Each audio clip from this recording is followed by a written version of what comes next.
looking at your strengths and adapting them for whatever song that you take on in future, and really, really making it your own, because you just have that ability and the tone.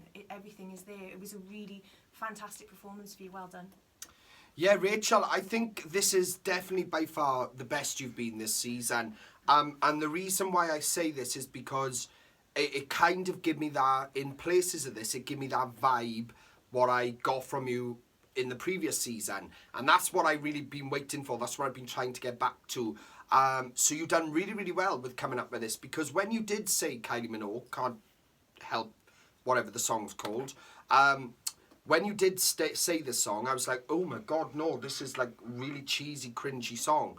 But what you did with it and how you put yourself through that vocally was just so odd and unique, and just everything I love about your sound. So well done. I think you're on the right path.